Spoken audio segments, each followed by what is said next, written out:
Bismillahirrahmanirrahim. Assalamualaikum warahmatullahi wabarakatuh. Saya Irda Samra, mahasiswi Pendidikan Fisika Universitas 19 November Kolaka dengan NIM 212611323. Di video kali ini saya akan membahas materi tentang hak kekayaan intelektual. Kekayaan intelektual atau KI merupakan kekayaan yang timbul atau lahir dari kemampuan intelektual manusia. Karya-karya yang timbul atau lahir dari kemampuan intelektual manusia dapat berupa karya-karya di bidang teknologi, ilmu pengetahuan, seni, dan sastra. HKI atau hak kekayaan intelektual merupakan hak yang berasal dari karya, karsa, dan cipta kemampuan intelektualitas manusia dan yang memiliki manfaat, serta berguna dalam menunjang kehidupan manusia dan mempunyai nilai ekonomi.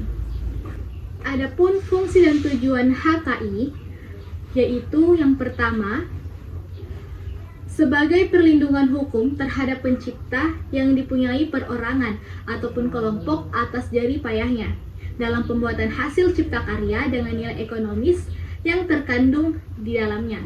Yang kedua, mengantisipasi dan menjaga terjadinya pelanggaran atas milik orang lain. Yang ketiga, meningkatkan kompetisi khususnya dalam hal komersialisasi kekayaan intelektual. Karena dengan adanya HAKI atau HAKI akan mendorong para pencipta untuk terus berkarya dan berinovasi dan bisa mendapatkan apresiasi dari masyarakat.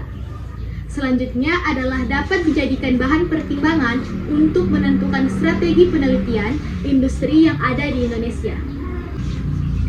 Adapun undang-undang yang mengatur hak kekayaan intelektual manusia, yaitu Undang-Undang Nomor 19 Tahun 2002 diganti oleh Undang-Undang Nomor 28 2014 tentang hak cipta, berisi tentang hak cipta, pencipta, perlindungan hak cipta, dan juga ciptaan yang dilindungi. Yang kedua, Undang-Undang Nomor 4 Tahun 2001 tentang paten, berisi tentang inventor dan juga pemegang hak paten. Undang-Undang Nomor 15 Tahun 2001 tentang merekam, berisi tentang merek dagang, merek jasa, merek kolektif, dan jangka waktu perlindungan terhadap merek. Adapun jenis-jenis HAKI ada dua. Yang pertama adalah hak cipta, diberikan khusus kepada para pencipta dan mereka memiliki hak eksklusif untuk dapat mengumumkan atau memperbanyak hasil ciptaannya. Hak cipta yang dimaksud adalah yang dalam ruang lingkup bidang ilmu pengetahuan, kesenian, dan kesusastraan. Yang kedua adalah hak kekayaan industri paten, merek, desain industri, desain tata letak sirkuit terpadu, rahasia dagang, indikasi geografis.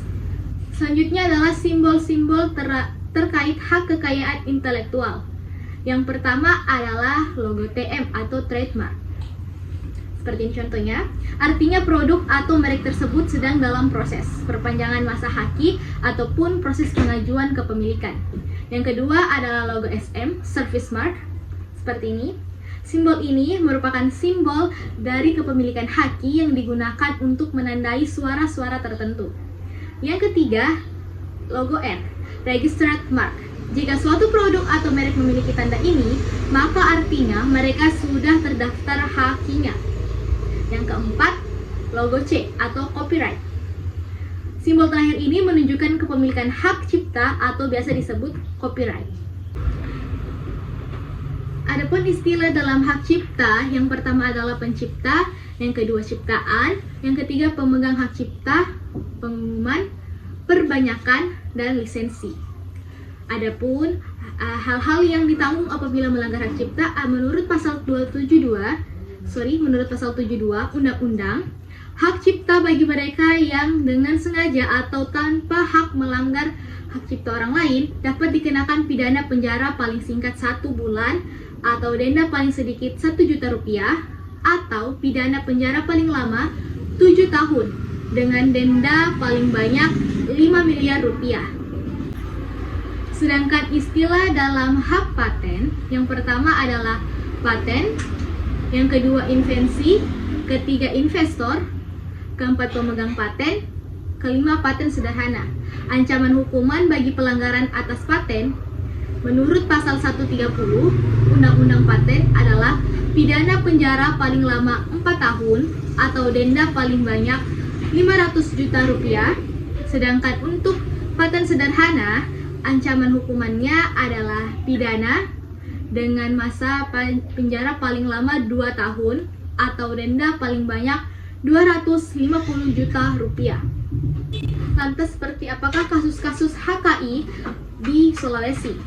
Kasus pertama adalah Heri Ahmad Sukriya pada Juli 2010, dosen Institut Pertanian Bogor. Heri Ahmad Sukriya disomasi Jasmal A. Syamsu dari Universitas Hasanuddin Sulawesi Selatan. Somasi dilayangkan terkait dengan dugaan plagiarisme buku berjudul Sumber dan Ketersediaan Bahan Baku Pangan di Indonesia. Buku tersebut diterbitkan IPB Press dengan penulis Heri Ahmad dan Rantan Krisnan. Menurut sang profesor, terdapat tulisan dan data yang diambil dari artikelnya. Adapun menurut pemikiran saya, solusi dari kasus ini ialah seharusnya mengikuti Undang-Undang Pasal 72 terkait hak cipta, di mana seharusnya pelaku dikenai hukuman 1 bulan penjara atau dengan denda 1 juta rupiah. Adapun kasus hak kekayaan intelektual yang kedua, yaitu calon guru besar yang terpilih menjadi Rektor Universitas Haloholeo atau UHO Kendari Sulawesi Tenggara, Dr. Muhammad Samrud Firihu, diduga melakukan plagiat karya ilmiah pada sejumlah jurnalnya.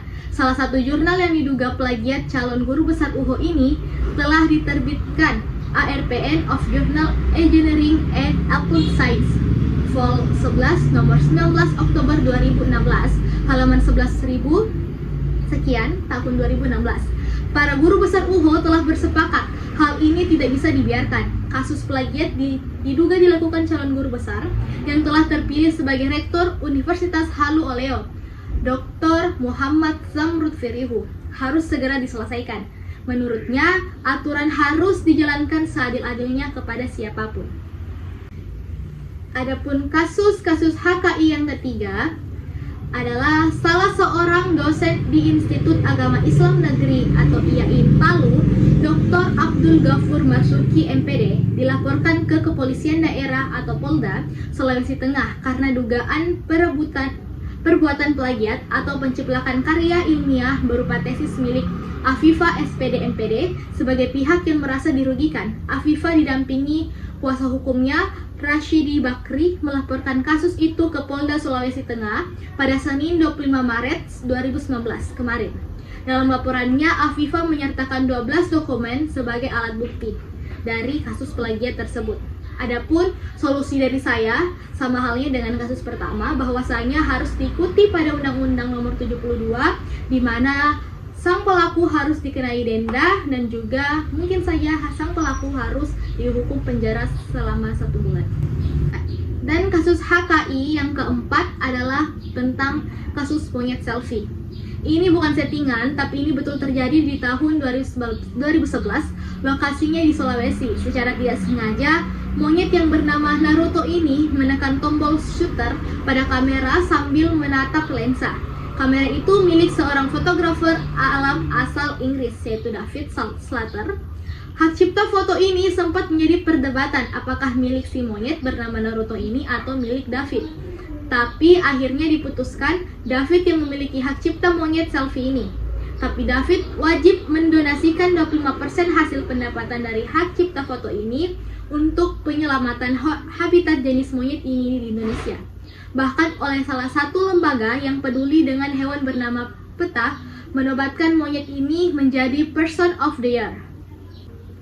Itulah tadi kasus-kasus dari hak kekayaan intelektual di Sulawesi yang saya tahu. Lebih dan kurang dari video ini mohon dimaafkan. Sekian, saya Irda Samra mengucapkan terima kasih telah menonton video ini. Wassalamualaikum warahmatullahi wabarakatuh.